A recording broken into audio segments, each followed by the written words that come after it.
Buenos días, señoritas. Hoy día vamos a ver lo que es trauma facial, el trauma craneofacial. Hemos estado viendo bastantes procedimientos quirúrgicos y cirugías, pero también es importante repasar la parte académica. Vamos a asistir en una charla de trauma craneofacial maxilomandibular de la UNAM del doctor Carlos Gaitán Ramos en relación a esta patología, diagnósticos y terapéuticas. Veremos porque, como les digo, es importante el complementar el conocimiento práctico con el conocimiento teórico. Veamos. Oportuno porque no todo el trauma es tan aparatoso como a veces lo pensamos, sino el trauma que pensamos que solo fue un golpe y realmente es una fractura y nos compromete la función de algún órgano. Entonces, esa básicamente es la importancia. Muy bien, doctor. Entonces, bueno, entremos en materia, por favor. Claro que sí. Bueno, vamos a platicar un poquito del trauma maxilar y mandibular. Digo, sabemos que el trauma facial siempre se ha asociado muchísimo al trauma craneoencefálico también, ¿no? ¿Qué pasa? No había un protocolo hace mucho tiempo acerca del manejo del trauma en general. Y hay un libro, bueno, hubo un doctor en 1976 que tuvo un accidente de avión donde él vio que la atención no estaba organizada. Entonces, él decidió, junto con algunos colegas, hacer como un protocolo de atención y así nació el ATLS, que es un protocolo de atención, ¿no? Y entonces ya se ha ido sistematizando. Sabemos que las fracturas faciales o el trauma facial normalmente no ponen en riesgo la vida del paciente, normalmente, ¿no? Salvo que nos comprometa la vía aérea o haya sangrado muy importante. Y va a variar si es en niños o en adultos. Bien. Vamos a platicar que las caídas y los choques vehiculares representan más o menos el 90% de todas las lesiones pediátricas. Cuando tiene un accidente, vamos a platicar un poco de los niños. Todo un niño con un accidente, que haya tenido un accidente, debe considerarse lesionado hasta descartar lo contrario, ¿no? Debemos siempre presuponer que todos los órganos o algunas estructuras están lesionadas hasta que no tengamos la certeza de que no lo están, ¿no? Bueno, ¿qué sucede? Si nosotros analizamos el trauma como tal, resulta que se estudiaba desde 1932 y había una respuesta metabólica, la respuesta metabólica al trauma, pero no se conocía como tal.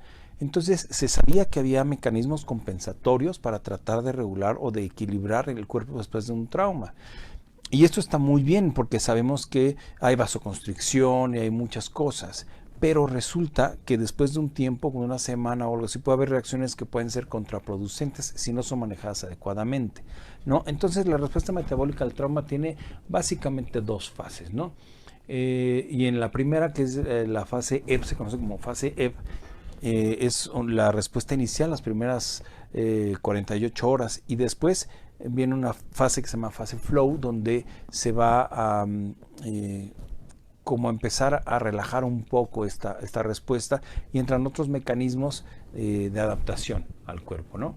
Bueno, ¿qué sucede? Normalmente el trauma facial lo podemos dividir en trauma de o lesiones de tejidos blandos y tejidos duros. Si hablamos de tejidos duros, sabemos que, bueno, las fracturas, que hay fracturas, y estas fracturas tienen que ser reducidas y fijadas, porque de otra forma van a cicatrizar de una forma no ideal para nosotros. Entonces, las fracturas faciales casi siempre tiene que hacerse una reducción abierta, se aproximan los segmentos fracturados y se pone una fijación. ¿Esto para qué? Sabemos que en medio de una lesión, de una fractura, se va a formar un coágulo, después un callo óseo. Tratamos de hacer que esto sea de menor tamaño posible, ¿no? Entonces, hay veces que esto no es posible porque se pierden segmentos de hueso. Entonces, vamos a tener una reparación por una hendidura, ¿no? Bueno, entonces, hablando un poquito del trauma maxilar, de lo más común que nosotros vemos son las fracturas de órbita, que ya se describían de hace mucho tiempo. Entonces, desde el siglo IX se hablaba de una alteración estética por un golpe en la cara. En 1888, Lang ya relacionó el onoftalmos con fracturas orbitarias, pero no se veía realmente por qué había este padecimiento. Resulta que el enoftalmos no es lo mismo hipoftalmos, donde la pupila se ve más hacia abajo, que el enoftalmos, donde el ojo se ve más hacia atrás y un poco más pequeño. Son dos entidades diferentes, y esto se da por la atrofia de la grasa, básicamente, ¿no? En 1943, Pfeiffer propuso 7 mecanismos para el tratamiento del endoftalmos. Mencionó la atrofia de la grasa ya como tal, fibrosis del tejido blando, y el atrapamiento de los tejidos infraorbitarios como causa del descenso ocular. Bien sabemos nosotros que el globo ocular todo está rodeado por grasa, y ahí mismo están los músculos. Ahorita vamos a hablar un poco de los músculos, ¿no? Después, en 1944, quien comentó que las fracturas de piso de órbita causaban malposición del globo ocular. Y Converse en 1944 sugirió 2 procedimientos para solucionar endoftalmos y diplopia. Converse y Smith, en el 50 y 57 respectivamente, empezaron a hacer reconstrucción con injertos. Sabemos actualmente que ya para la reconstrucción del piso de la órbita hay muchos materiales, y todo, la verdad es que ahora ha evolucionado muchísimo la cirugía y nos representa, y hay muchas alternativas para la reconstrucción dependiendo de cada caso. Pero también algo muy importante para mencionar es que Dubois en 1947 mencionó un tratamiento conservador. ¿Por qué? Porque no, les mencionaba que no todas las fracturas son quirúrgicas. Hay que saber cuándo son quirúrgicas y cuándo no. Sobre todo si hablamos de niños, ¿no? Por ejemplo, ustedes están viendo cómo se esquematiza una fractura del piso de la órbita. Hay 2 fracturas, 2 tipos de fractura del piso de la órbita. Una donde es propiamente el piso de la órbita, y otro donde interesa el ritmo orbitario.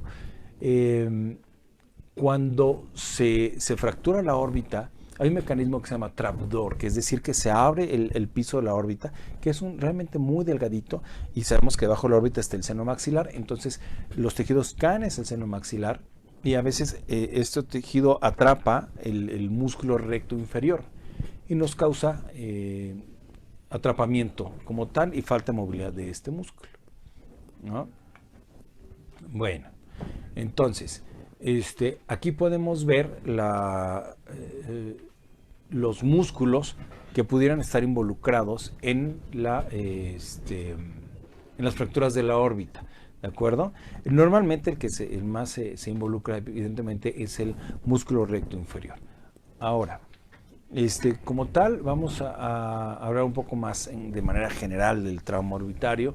Sabemos que hay trauma que es repetitivo, con el caso de este paciente, ¿no? Donde vemos que en la región supraorbitaria, del lado izquierdo, en la parte externa, había ya un trauma constante. Este niño era golpeado normalmente por su familia, por su mamá específicamente, ¿no? Entonces ya tenía una deformidad, así que lo que decidimos hacer fue, bajo anestesia general, un abordaje para poder hacer un desgaste de este hueso, ¿no? Y obtuvimos buen resultado. Hay niños que tienen trauma que es muy común, trauma orbitario, y el clásico ojo morado. Todos los niños dicen, bueno, no pasa absolutamente nada. Es cierto, muchas veces en los niños no pasa gran cosa. Sin embargo, hay que hacer estudios complementarios para poder diagnosticar y a la postre saber si van a tener alguna complicación, alguna secuela, ¿no? Entonces sabemos que los niños, lo que tenemos que evaluar en los niños básicamente es la movilidad. Por ejemplo, el paciente viendo de frente, tenemos que debe haber una línea bipupilar vertical, debe estar alineada, ¿no? Y le tenemos que pedir al paciente que vea hacia arriba. Si él ve hacia arriba, normalmente no tenemos mayor problema y realmente se considera en su gran mayoría no quirúrgico, no hay que operarlo. Todos los movimientos deben estar bien conservados, ¿no? Bueno, ¿qué sucede? Bueno, obviamente hay que darles control. Esto se los mencionaba también la importancia por el diagnóstico. Por ejemplo, hay pacientes que ya no tienen ningún tipo de secuela, ya es trauma previo y van a consulta mucho después. Si ustedes observan del lado derecho arriba en la imagen de la tomografía, van a observar que hay un tejido atrapado, ¿no?, dentro del seno maxilar y el piso de la órbita está fracturado. Y esto nos condiciona a que el ojo del lado izquierdo no se pueda mover, ¿no?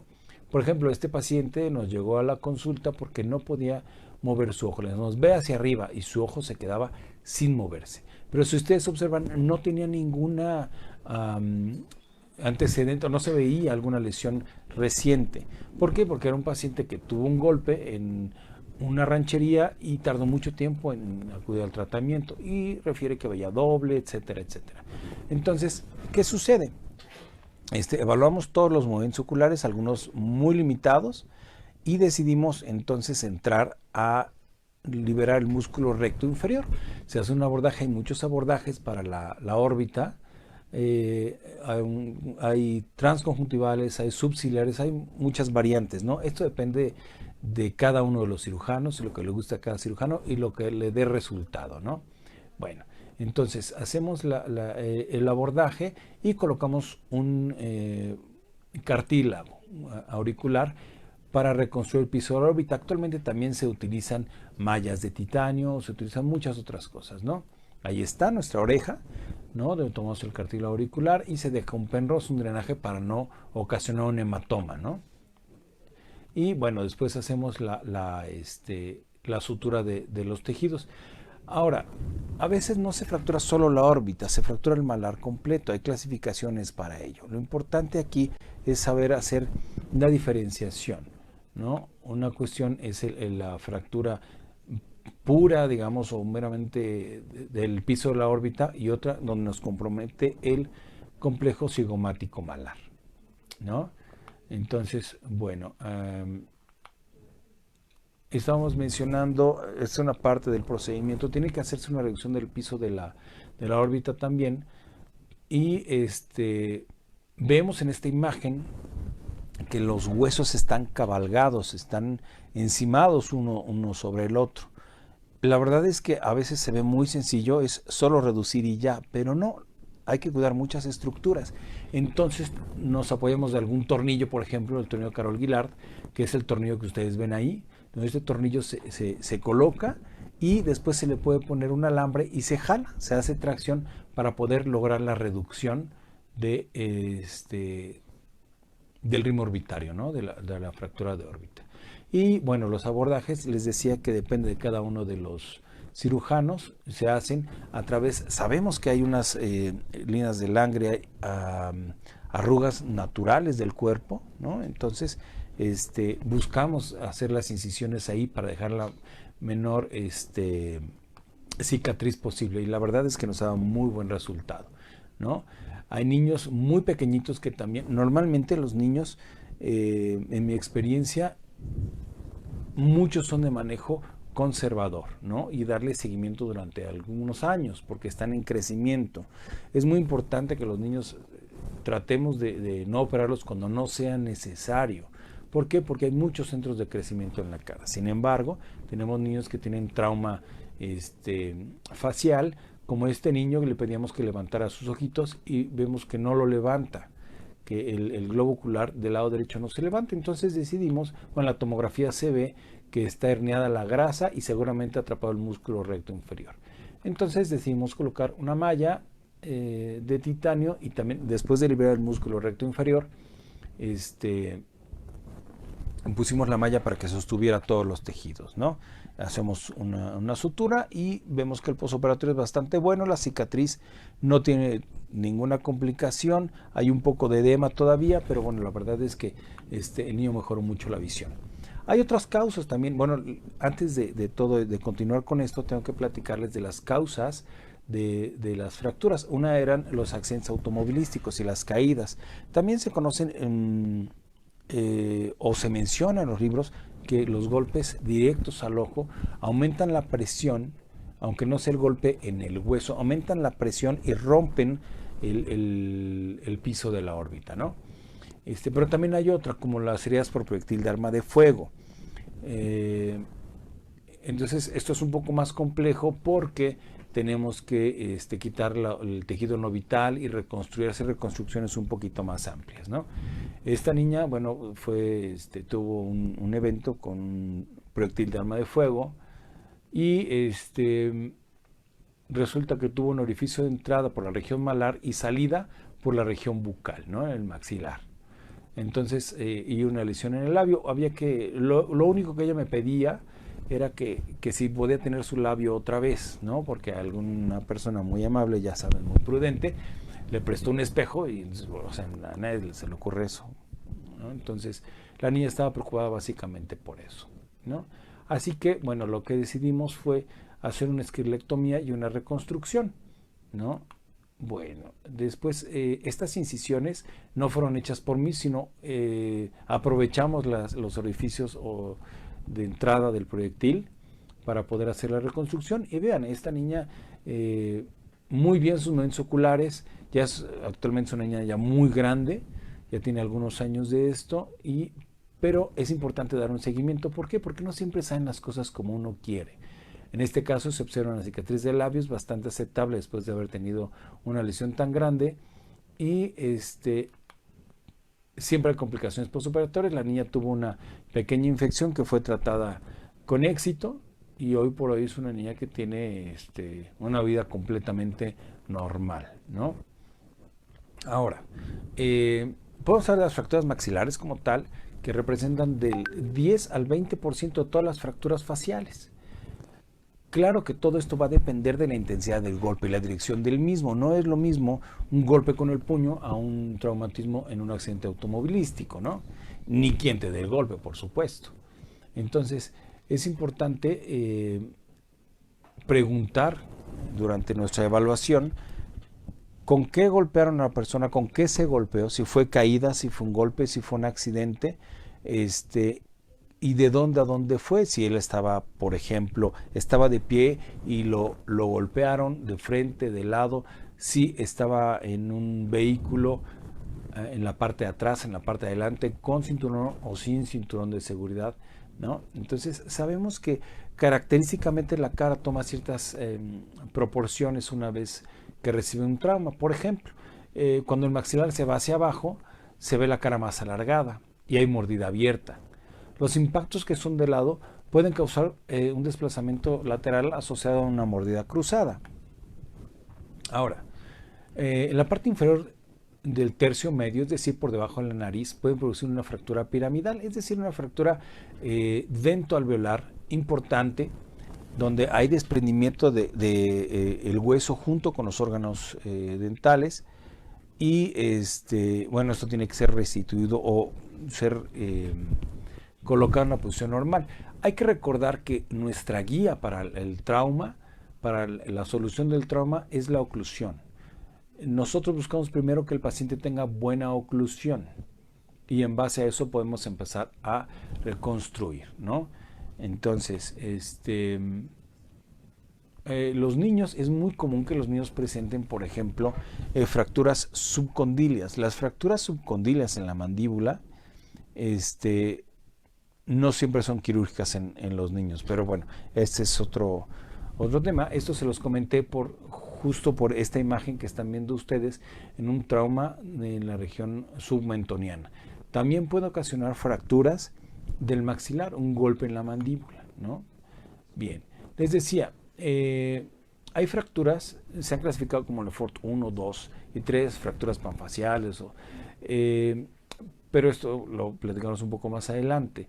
Las fracturas en la parte anterior y en la parte inferior, en el tercio medio inferior, nos pueden producir algo muy parecido a una fractura Lefort 1, donde se desprende el maxilar, ¿no?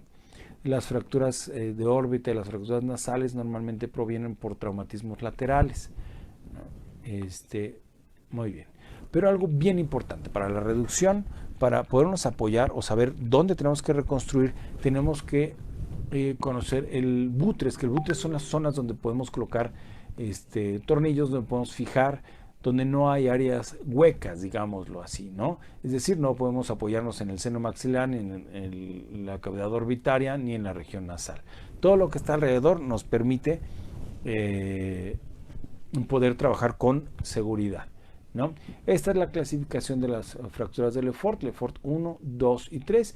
Evidentemente la gravedad de cada una de ellas nos va a decir cómo manejar a alguno de estos pacientes. Por ejemplo, en el Lefort 1, que es realmente un desprendimiento del maxilar, tenemos que reposicionar en su lugar, repito, viendo la oclusión.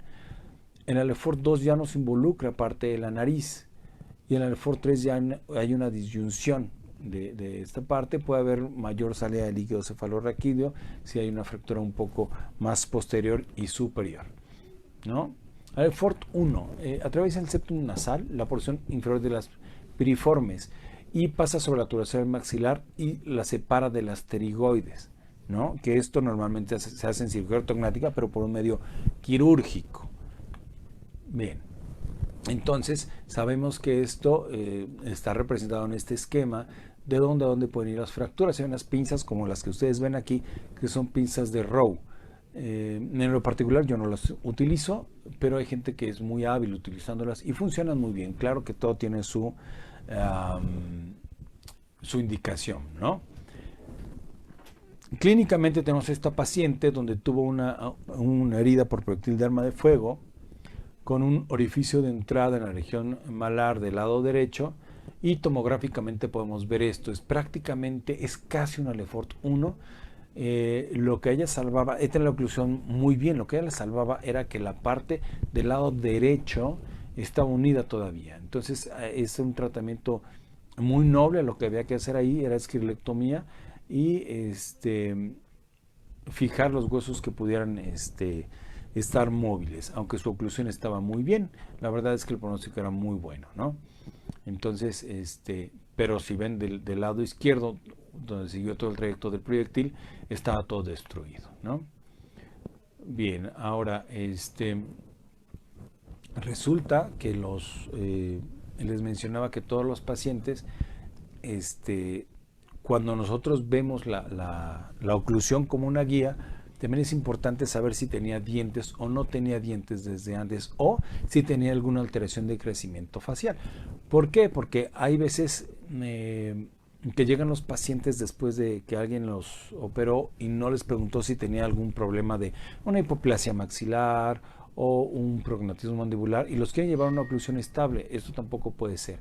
Hay que saber el antecedente también del crecimiento del paciente. Bien. Hablando de la fractura Lefort 2, que es una fractura que ya interesa la fractura nasofrontal y los huesos lagrimales. Las pterigoides pueden o no estar fracturadas. Entonces, sabemos que el tratamiento evidentemente va a ser diferente, un poco más complejo. A veces se pueden ir algunas fracturas. Recuerden que no todo es como en el esquema. Algunas fracturas pueden extenderse hacia otros lugares dependiendo de la intensidad del trauma. Entonces, en base a eso vamos a decidir cómo lo vamos a fijar. En esta imagen pueden ver que hay dos tipos de fijación, básicamente. Una que es la fijación rígida, es decir, la fijación que se hace con mini placas de titanio y con tornillos. Cuando nosotros fijamos un hueso de esta manera, este hueso ya no se va a mover. Y de su lado derecho, en el círculo, en la parte inferior, ven que hay alambre. El alambre también actualmente no se utiliza tanto como hace mucho tiempo. Se puede utilizar para fijar las fracturas, se conoce como fijación semirrígida. Y esta sí nos da de alguna forma un poco de movilidad de poder corregir la oclusión en algún momento, ¿no? Entonces cada uno tiene sus ventajas y desventajas, aunque hoy por hoy lo que se utiliza es la fijación interna rígida. Sabemos, aprovecho para comentarles que hay dos tipos de material: el titanio, que es muy utilizado, y el material reabsorbible, que se utiliza mucho en niños. Sin embargo, no siempre está indicado para fracturas mandibulares. Recuerden que las fracturas mandibulares, que vamos a ver un poco más adelante, está mediada por las fuerzas de la tracción muscular. Entonces tenemos que saber si es o no favorable o no favorable a una fractura, ¿no? La Lefort 3 se inicia en la sutura frontonasal y se extiende a lo largo de la pared medial y el piso de la órbita, pasando a través de la fisura orbitaria y la sutura frontomalar. Normalmente para esto hay muchos tipos de abordaje, que bueno, no vamos a hablar de todos ellos. Hay desde abordajes coronales como el que vieron al principio, para poder ver la porción más superior y la unión frontonasal, por ejemplo. Sin embargo, también debe de combinarse con algunas otras incisiones extra e intraorales para poder solucionar esto, ¿no? Entonces vemos fracturas también ya donde están cabalgadas en algunas partes, ¿no? Hay esquirlas o espículas óseas. Bien, esta es una fractura, la cara típica de una fractura Lefort 3, ¿no? Ya no pusimos el video donde se ve cómo se mueve realmente el tercio medio, ¿no? Separado del tercio superior, y fracturas panfaciales que no entran realmente a una clasificación, ¿no? Ya son fracturas más complejas donde involucran el hueso frontal, donde está el hueso nasal, los huesos maxilares, ¿no? A veces estos pacientes muchas veces no se pueden operar porque tienen alguna secuela neurológica o están en terapia intensiva, y esto nos dificulta un poquito el manejo del trauma facial, ¿no? Como es el caso de esta niña que llegó a la consulta y tenía que estar solucionando otro tipo de padecimientos. Esta paciente tenía incluso un problema legal, entonces fue un poco tardado el poder atender a esta niña. Sin embargo, miren, si ustedes lo observan, previo al procedimiento, ella ni siquiera tenía las escaras que tenía al principio, las costras que tenía, ya no las tiene. Bien, entonces, si ustedes ven, lo que ven como abordaje no es un abordaje propiamente como tal, no es algo convencional. Se le quitó una cicatriz a ella y se hizo un abordaje también intraoral. ¿Por qué? Porque necesitamos, vean, por ejemplo, la pared externa del seno maxilar estaba rota. Entonces hay muchos factores que tenemos que tomar en cuenta en cuanto a la función, ¿no? Esta es una imagen de la porción orbitaria, donde utilizamos una fijación semirrígida, ¿no? Y una fijación intraoral, fijación rígida, otra porción ósea, también la fijación rígida. ¿Por qué combinamos? La verdad es que esto fue hecho en un hospital de gobierno, entonces no siempre tenemos el acceso a todo el material, ¿no? Y es cuando debemos improvisar, ¿no? Y poder resolver los problemas con lo que tenemos, ¿no? Ahí, yo estoy totalmente en contra de la pirotecnia. ¿Por qué? Porque hemos visto casos como un 15 de septiembre en la noche me hablaron para que viera a este paciente, y este paciente, un paciente muy joven, 15 años, que tuvo una explosión de un artefacto de estos explosivos, ¿no? Si observan, la cara está quemada, tiene aparentemente, tenía lesiones oculares, ¿no? Y este paciente, observen, todo está quemado, pero tenía una fractura nasal, tenía fractura de órbita, tenía una fractura que involucraba el seno frontal en la parte posterior, es decir, obsérvenlo ahí. Por ejemplo, les decía que tenía una fractura al piso de la órbita, tenía lesiones oculares, y bueno, ahí lo más importante era el manejo neuroquirúrgico, ¿no? Que esto, bueno, se le comentó a los familiares, y bueno, fue manejado por ellos. También hay lesiones que nos representan como tal desprendimientos de algún tipo de una parte de la cara, ¿no? Esta niña, esta paciente, vean ustedes, fue vista de inicio por un trauma grave. Me hablaron para atender a esta niña ya estando ella en el quirófano, y junto con el equipo de neurocirugía resolvimos la situación colocando material o alambre en la fractura frontal, porque no contamos con el material en ese momento. Entonces decidí colocar unos alambres para poder hacer eso y dejar el malar para un segundo tiempo. Si lo observan, está desprendido propiamente. Está de cabeza la foto. Bueno, ya hicimos la fijación rígida. Y esta es la niña, empezó a presentar una evolución satisfactoria, neurológicamente estaba muy bien. Recuerden también que es muy importante en este tipo de pacientes también hacer unas interconsultas al servicio de psicología, ¿no? Porque cambia la morfología, cambian muchas cosas que a veces no lo tomamos en cuenta. Tampoco podemos mecanizarnos para esto y decir, bueno, solo vamos a resolver la fractura y listo. Tenemos que ver al paciente de manera integral. Entonces, es muy importante contar siempre con el apoyo de otros servicios y es más de otros colegas, otros cirujanos. ¿Por qué? Porque hay quien tenga una opción diferente o algo nuevo, y entonces lo más importante de esto es trabajar para el beneficio del paciente, ¿no? No hay que ser egoísta con los tratamientos. Siempre recuerden que todos trabajamos en equipo, todos, ¿no? Entonces hay que considerarlo. Siempre, si tenemos alguna duda, acudir siempre a algún especialista en alguna de las materias de la que tenemos duda. Ahora vamos a cambiar un poco el tema y hablar de fracturas mandibulares. Las fracturas mandibulares es un tema aparte. ¿Por qué? Porque las inserciones musculares y la tracción muscular es muy fuerte. Los mecanismos del trauma mandibular son muchos y nos dan muchos tipos de fractura o muchas clasificaciones, ¿no? Con una fractura simple o cerrada, compuesta o abierta, con minuta, en tallo verde, que normalmente es de niños, por proceso patológico, complicadas y dislocadas, ¿no? Ahora, también debemos saber la constitución anatómica, las inserciones musculares y obviamente la tracción muscular hacia dónde va. Les mencionaba desde el principio la importancia de la oclusión dentaria, ¿no? Que es nuestra guía, y ver la biomecánica muscular. ¿Qué sucede? Tenemos lesiones directas, indirectas, impactadas, incompletas, múltiples e inestables. Por ejemplo, hay fracturas propiamente del cóndilo que son intracapsulares. ¿Qué pasa? Se hace un hematoma y puede derivar en alteraciones o de crecimiento o en anquilosis ósea o fibrosa. Entonces es muy importante diagnosticarla. De inicio a veces estas fracturas no se ven, ¿no? Entonces hay que saber muy bien el diagnóstico. Cuando tengan un paciente con trauma mandibular pero no haya una alteración oclusal, propiamente hagan todos los estudios. Es muy importante, pidan una radiografía o una tomografía.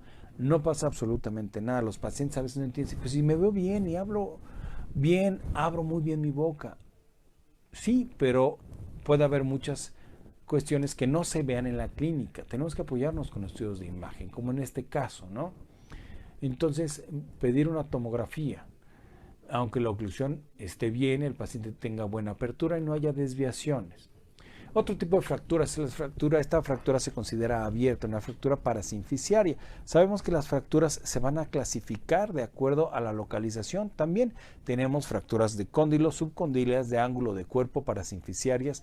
Tenemos fracturas del mentón propiamente, fracturas con minutas, en fin, hay muchas clasificaciones, ¿no?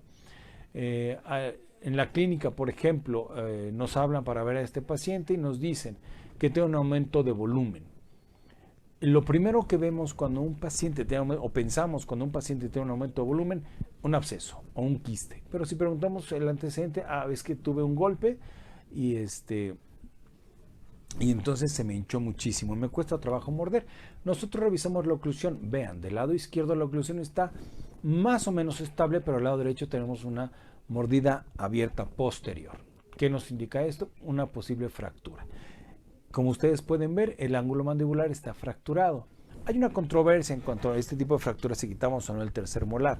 El tercer molar se quita solo si estorba para poder hacer la reducción. Claro que hay muchos criterios y muchos manejos, todos muy respetables, pero ese es el criterio de su servidor, ¿no? Vean entonces esta fractura. Ok, ya hay fracturas. Les decía que no todas son quirúrgicas como tal. Podemos hacer una fijación intermaxilar con arcos barra de Erich y llegamos a esos son los arcos barra de Erich, que seguramente los periodoncistas nos van a decir que es muy salvaje esto, pero la verdad es que por la atracción muscular nos da muy buen resultado. Claro que después vemos a los, se lo enviamos a los periodoncistas, ¿no? Bien, entonces, este niño, que por cierto lo acabo de ver, ya tiene 20 años, está en excelentes condiciones. Este niño tuvo una caída de un cuarto piso y tuvo una fractura mandibular. Entonces a este paciente decidimos operarlo. Le colocamos sus arcos barra de Erich, que no se colocan en niños, porque si los colocamos vamos a causar abulsión de los dientes, ¿no? Y ligamos la arteria facial para poder hacer nuestro abordaje, ahí la estamos ligando y colocamos una fijación rígida. Entonces ya está en el posoperatorio, su apertura está perfectamente bien, no tiene desviaciones, su oclusión está bien y la radiografía posterior al manejo quirúrgico. Su oclusión está estable. Hoy por hoy les puedo mencionar que este paciente está, vaya, sin ningún tipo de antecedente, ¿no? Hay fracturas como esta por mordeduras de perro, donde haya abulsiones de tejido, ¿no? Fracturas no tan usuales de la apófisis coronoides que se extienden a casi hasta parte de la rama mandibular.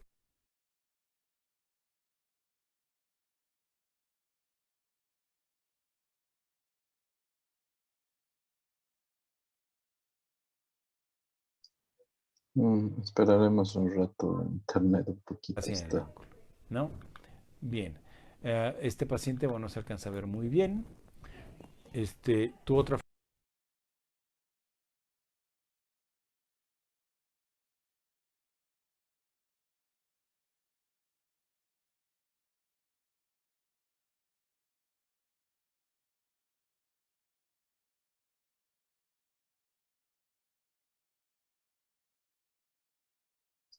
Un segundito, esperemos. ¿Alguna duda, pregunta en relación al trauma facial, chicas? Doctor, Es bastante precisa la explicación. Hay casos clínicos, signos, síntomas y obviamente las imágenes y el procedimiento quirúrgico de solución. Entonces, esto te permite ganar un poco de experiencia y conocimiento en lo que es la patología de trauma maxilofacial. Veremos si ya está internet. Creo que fue del lado izquierdo y manejada mm, por un método abierto.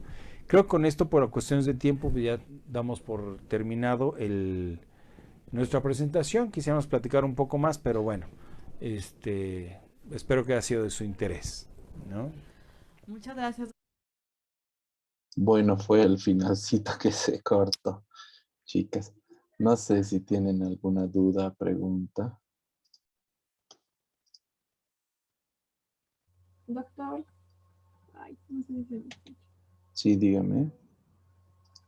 Los materiales que habló el doctor, ¿hay aquí en Bolivia? Los que dijo que eran absorbibles de titanio y el arco de Baradevich.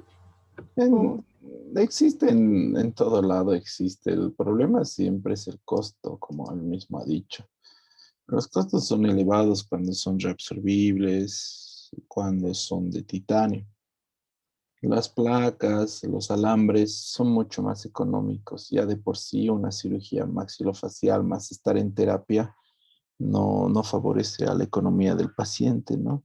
Entonces optan por los materiales más económicos, sobre todo. Doctor, Sí, dime, ¿eh? ¿en cuál de las lesiones Lefort se podría indicar una intubación endotraqueal? Endotraqueal. Normalmente en las LEFOR ponemos, cuando operamos, hacemos con anestesia general. Entonces depende de la lesión donde está dónde está localizada. Usamos nasotraqueales, endotraqueales, incluso hacemos algunas veces, cuando necesitamos mucho espacio, hacemos traqueostomías.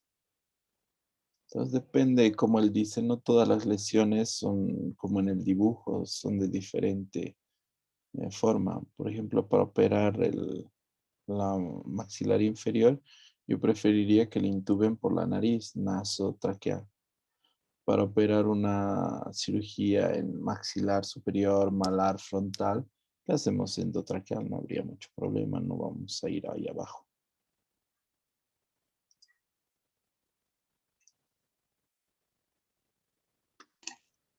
Ya, gracias, doctor. Sale Iberania, ¿no?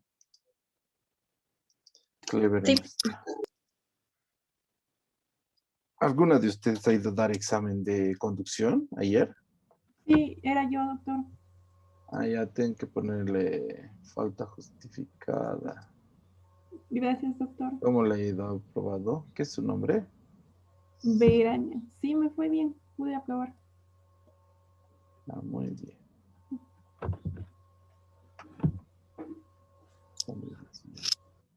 Bueno, eso sería todo por el día de hoy, chicas. Nos vemos el día de mañana. Vamos a continuar con fracturas por traumas maxilofaciales. Tenemos que ver cirugías, un número mayor de cirugías de Lefort y otras, ¿ya? Ya, doctor. Hasta Que les luego, vaya muy doctor. bien. Chao, chao. Gracias, doctor. Hasta luego.